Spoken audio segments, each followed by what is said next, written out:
the Federation announces. Today's event gives us the impetus to make procurement certification. Court of Appeal upholds conviction of University of Calabar academic for tampering with election results.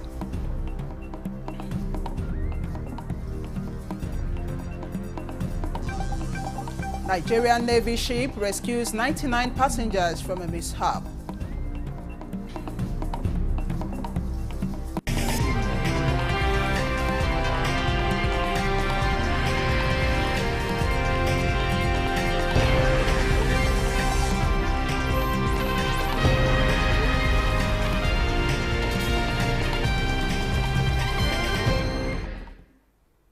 Hello and welcome to the news desk at 6 on NTA News 24. We are reaching you live from Abuja. I am Chinenye Nwoye.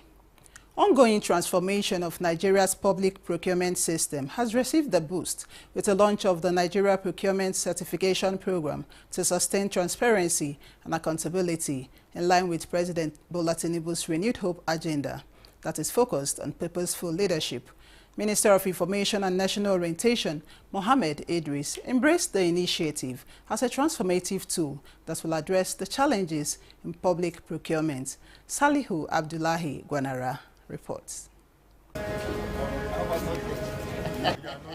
The birth of a unique procurement certification portal is an initiative by the Bureau of Public Procurement to enhance monitoring and oversight of public procurement, set standards to meet global best practices and make public service transparent and accountable. This also includes partnering with the states and local governments. Together, we'll move the 54.99 trillion budget to actualization, towards giving us value, ensuring we reduce wastages, ensuring we create employment opportunities. The Minister of Information and National Orientation says this is the right thinking that is already offering digital access to procurement processes and providing effective governance in Nigeria. The introduction of this digital portal is not just a technological upgrade. It is a transformative tool that addresses some of the most critical challenges in public procurement, such as persistent bottlenecks, including suboptimal procurement practices. Now, in the past, we know that once any head of agency or any minister takes anything to the BPP, you don't really know what sample it takes. But under Dr. Adebowale, he has a time frame. The citizens of Nigeria must understand that this portal is not just a tool for government, it is also a tool for all of them to demand better services, to expect greater transparency, and to hold institutions accountable. The minister was among dignitaries at the launch of the Defense Holdings Company Limited. Here, he acknowledged the deliberate investment in the military by the renewed Hope government within the last 2 years as a promise kept in the fight against insecurity. I call on the media to please help by imbibing media literacy so that all purveyors of fake news can be identified and be punished. You cannot, of course we have press freedom. Press freedom is the responsibility of every government to keep. But I want to say that freedom of expression also carries enormous responsibility. You cannot publish falsehood and think that you are doing press freedom. Press freedom is only available when you are speaking the truth. He equally re-emphasized the need for public collaboration with relevant security agencies. In Abuja, Salihu Abdullahi Gwanara, NTA News.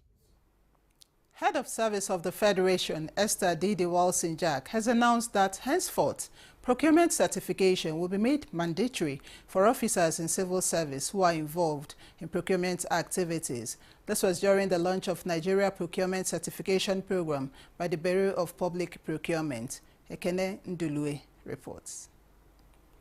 For years, Nigeria's procurement system was reportedly marred by irregular practices, including inflated contract costs, poor project execution, and loss of public trust.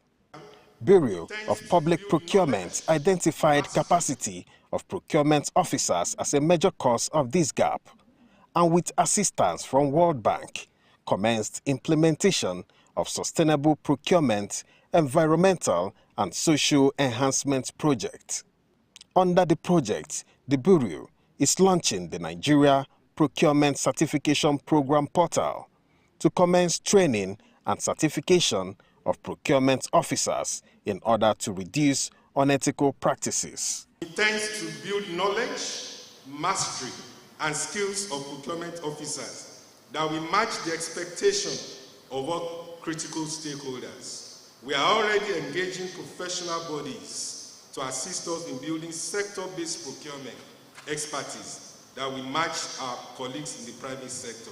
Head of Civil Service of the Federation says certification of procurement officers in the civil service is no longer optional.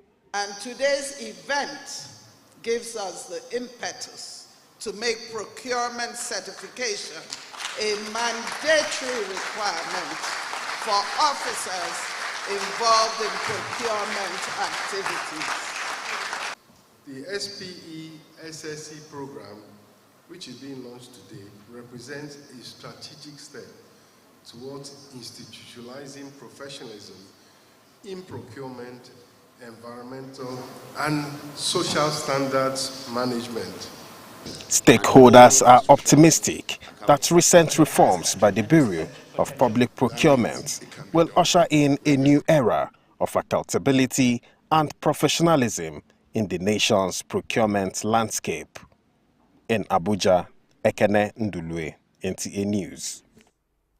The Plateau State government is assuring traders affected by the late Tuesday night fire at Jos Terminus Main Market of its support in mitigating the effects of the incident. The State Commissioner for Information and Communication, Joyce Loha Ramnap, stated this in Jos after inspecting the level of damage. Ndeyang Adeyaba Jang reports. Reacting to the fire incident that led to the destruction of properties worth millions of naira, the Plateau State government expressed deep sadness and sympathy over the incident, describing it as a devastating blow to the state's economy and share in the grief of those that suffer losses. After inspecting level of damage, the state government is calling on all market stakeholders to work together in prioritizing safety and implementing necessary measures to avoid recurrence of such incidents. We will meet with the traders to get the details of what has happened, the number of shops that have been affected by this fire incident, and then the possible ways that we can come to the aid of the victims of this unfortunate inferno. Meanwhile, the acting state controller, Federal Fire Service Plateau State Command, says the command will increase awareness on preventable measures to check incidences of fire outbreak in markets. One of the major mandates of the Federal Fire Service is to create awareness, fire safety awareness. So we go to markets, we go to public places to sensitize people on how to be fire safety cautious.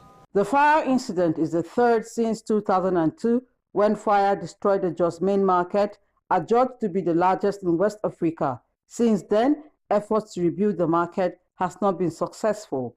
In Jos, Ndenyan and Abidjan, NTA News. Meanwhile, the Nigerian Navy ship Pathfinder says it rescued 99 passengers from a mishap involving a market boat in a head-on collision with a barge en route Akulutoru local government area of Rivers State. A statement signed by Commander NNS Pathfinder Commodore Kajetan Anyako notes that the incident happened in Tuma, some 300 meters away from Naval Security Station NNS 35 along the Bukuma Rivers axis. Operatives of NNS Pathfinder deployed to the Naval Security Station 35 in collaboration with other 4 naval gunboats launched a coordinated search and rescue operation, leading to the rescue of all 99 passengers on board. The Nigeria Navy in the statement added that despite the challenging conditions, the operatives acted effectively towards the successful rescue of lives and averts maritime disaster in the state. Nigeria is now an associate member of Global Cross-Border Rules Forum after a strategic meeting between Nigeria Data Protection Commission and U.S. mission in Abuja. Ayodeji Makinde reports that this heralds the network of African Data Protection Authorities Conference. From attaining a defined legal framework, regulation and enforcement to becoming the chair, Network of African Data Protection Authorities, NADPA, and now drawing the attention of the United States mission, Nigeria is strategic in this new digital economic system. National Commissioner, Nigeria Data Protection Commission, Vincent Olatunji, is ahead of hosting the annual conference of NADPA in Abuja from May 6 to 8, highlighting achievements made in less than 2 years of operationalization since President Tinubu's nod to Data Privacy Act as an aspect of the digital economy. The United States mission in Nigeria acknowledges this, hence the strategic partnership on mutual interests, particularly the Global Cross-Border Rules Forum. Out of 7 unicorns that we have in Africa, 4 of them are from Nigeria. Who knows? Another unicorn may emerge from those that will be exhibiting at this conference too. So it's a demonstration of the readiness of this government to attract foreign direct investment, to protect the rights of our citizens and all those that are coming to do business in Nigeria, and also to grow the digital economic sector. This commitment enhances Nigeria's reputation as a reliable partner. It also opens new avenues for commercial opportunities between U.S. and Nigerian companies. Approximately 60% of Nigerian startups are incorporated in the United States.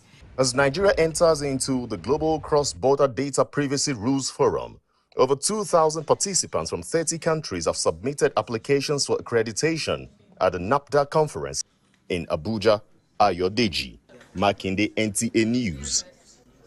The Court of Appeal, Calabar Division, Cross River State, has upheld the conviction and 3-year sentence handed down to Professor Peter Ogban, a University of Calabar academic, for tampering with election results during the 2019 Akwa Ibom senatorial election.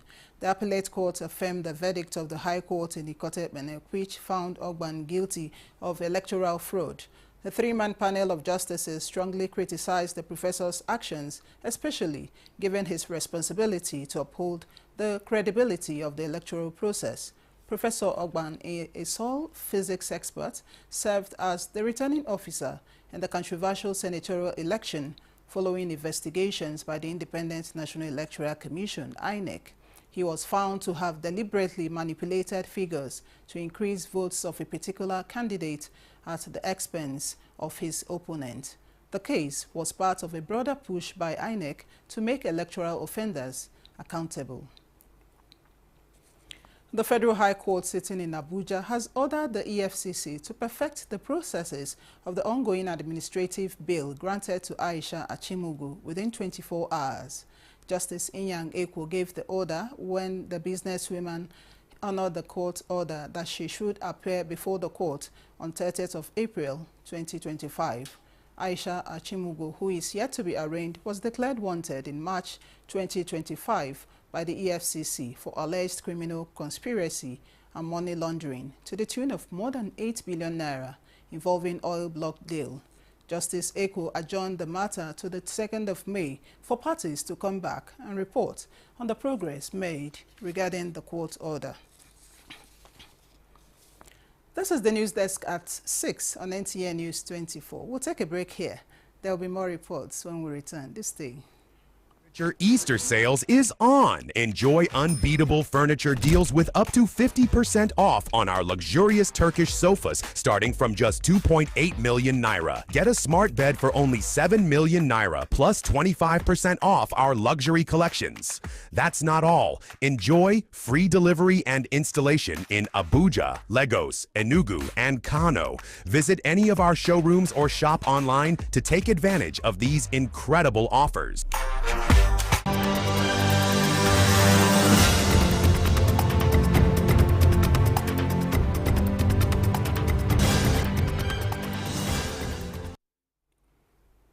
Welcome back. Following renewed attacks in neighboring communities of Plateau, Benue, and Kogi and Kwara states that claimed lives, and other security challenges in parts of Nasarawa State, the state government convened expanded security meeting where far-reaching measures were adopted to address insecurity in the state. Aliyu Tijani reports. The expanded security meeting also has in attendance local government chairmen, traditional rulers among other stakeholders, as Governor Sule commends security agencies for their prompt response in tackling security issues. Governor Sule said recently there were influx of migrant headers into the state who were dislodged from neighboring states and they moved to some local government. The reason for the invitation of the chairmen and traditional rulers of the affected communities is to discuss the modalities on their stay. Governor Sule says he will liaise with his neighboring state counterparts while traditional rulers in boundary communities are to strengthen peace engagement with their subjects. There is increased effort by the security agencies as well as these other three northwestern states that I have briefed you earlier, and of course now our neighbors. So for us, we believe very strongly that some of these people will run into Nasarawa State, and it is better for us to quickly sit down and be proactive rather than waiting after something happens before we begin to take an action. Already, security personnel have been drafted and deployed to Flashpoint to contain further attacks as residents of the state have been enjoined to report any suspicious activity. Governor Sule said the issue of security has been matter of national discourse with emphasis for a collaborative effort towards tackling the security challenges along state boundaries among other flashpoints. In Lafia, Aliyu Tijani, NTA News.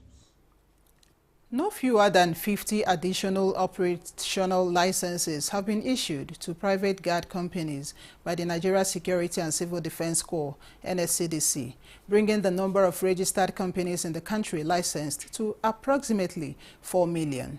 The Commandant General of the NSCDC, Ahmed Abubakar Audi, emphasized that the Corps reserves the right to withdraw licenses from any company found to be non-compliant. Dennis Temple's report is here presented. Licensing private guards is a crucial regulatory step to ensure that individuals hired to protect lives and property and critical assets meet the necessary standards of professionalism and conduct. Hastrop Haven, one of the recipients of the first batch of licenses, says his company is committed to upholding the ethics and values required in the private security industry. I'm sure that getting this license is one of the oils and the encouragement. As a private practitioners, we are guided by rules, by the regulators. And then the important thing is, look, you follow these rules to the core whilst being professional. The Commandant General of NSCDC, Ahmed Abubakar Audi, stated that with rising security challenges, private guards must demonstrate a high level of intelligence and cooperation if Nigeria's conventional security forces are to win the ongoing asymmetric warfare. Well, you can see that the nation is passing through a conflict, and that conflict is very, very dangerous. And then that is what we call proliferation of small arms and light weapons. So for now, the government is not yet, the kind of situation we are cannot provide that we should give private guard arms for now. But I know if you go by global best practice, there are some countries who have allowed the private guard companies to handle arms. So all we're asking is for people to recognize the fact that we're offering essential services, which is key, and for them to pay us well, not just paying us, we're paying us on time for us to do the work. You can't expect people to safeguard your assets and properties and you don't pay them well. So that's a challenge we are still pushing, and we believe we'll get there. As the first line of defense, the effectiveness of licensing private security guards will ultimately depend on how strictly regulations are enforced and how committed the companies are to the standards set by the NSCDC. With the federal government's drive to steer the economy towards non-oil-driven products, export remains a key sector in this strategy.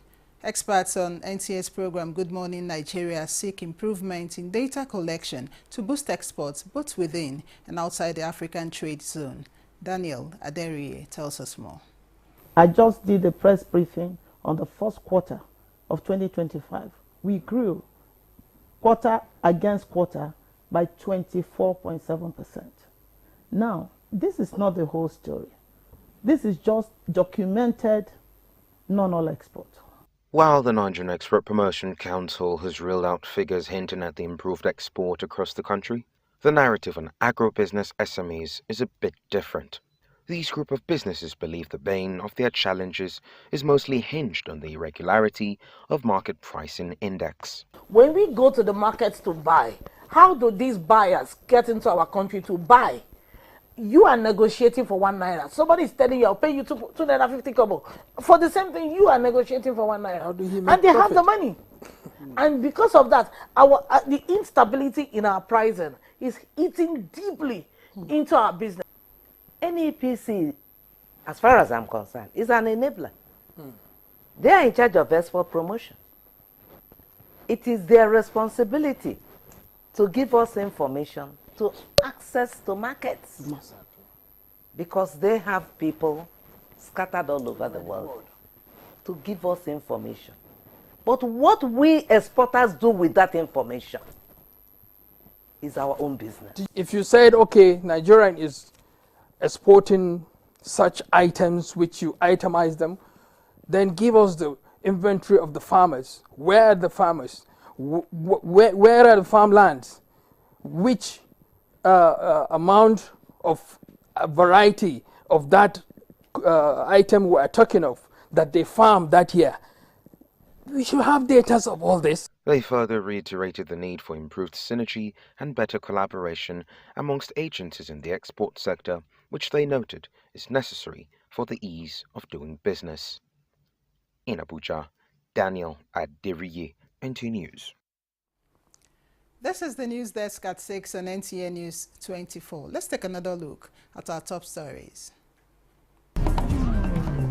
Henceforth, procurement certification is mandatory for officers in civil service involved in procurement, Head of Service of the Federation announces. Event gives us the impetus to make procurement certification. Court of Appeal upholds conviction of University of Calabar academic for tampering with election results.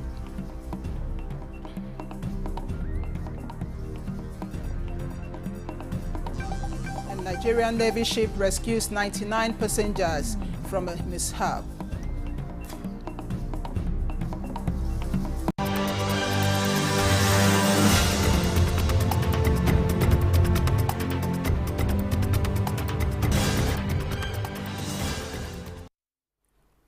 Kano State government is intensifying efforts to decongest the ever-busy state capital by developing new modern cities. In a recent development, Governor Abba Kabir Yusuf has begun relocating certain official activities to a newly activated office annexed in one of these emerging urban centers. Abdullahi Mustafa reports. Established 12 years ago, Konkosia City is a low-density urban settlement designed to offer a serene environment for both residential and administrative use. The master plan also made provisions for diplomatic missions and recreational facilities.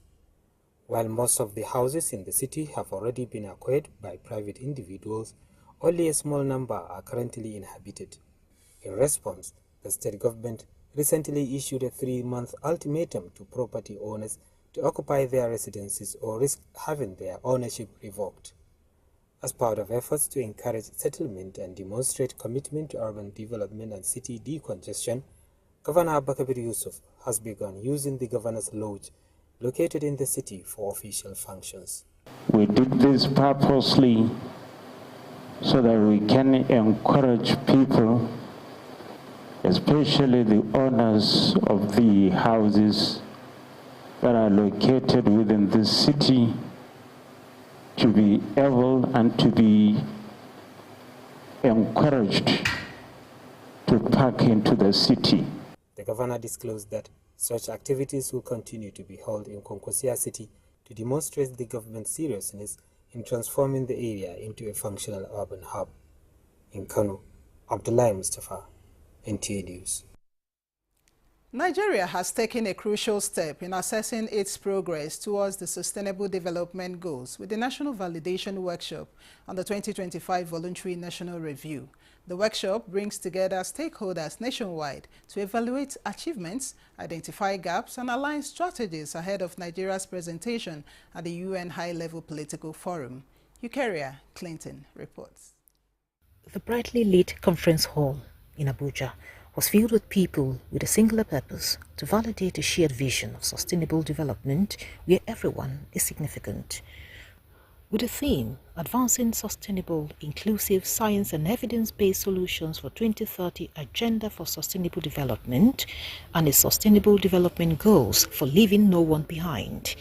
The workshop, which also featured the launch of 2 policy documents, marks the end of series of consultations and engagements in the 6 geopolitical zones geared towards assessing the progress Nigeria has made in actualizing the SDGs. The Chief of Staff to the President, Femi Gbajabiamila, echoed the present administration's commitment in fast-tracking the achievement of SDGs. We all know that resources are limited.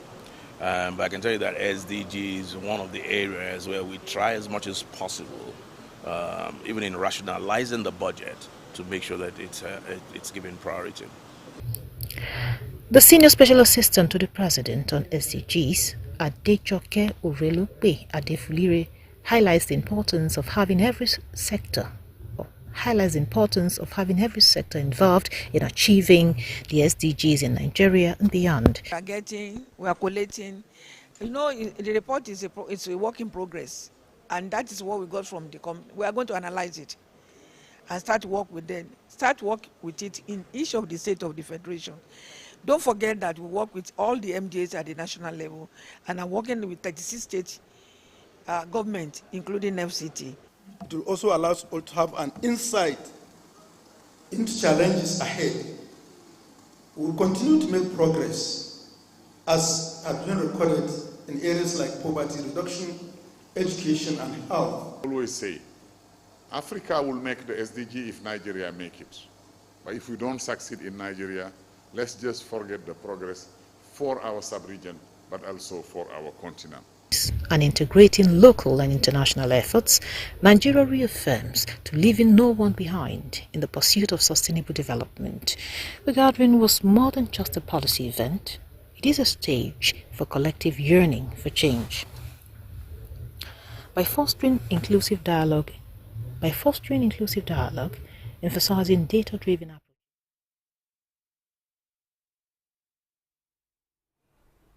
And that concludes the news desk at 6 on NTN News 24. Many thanks for watching. I am Chinenye Nwoye.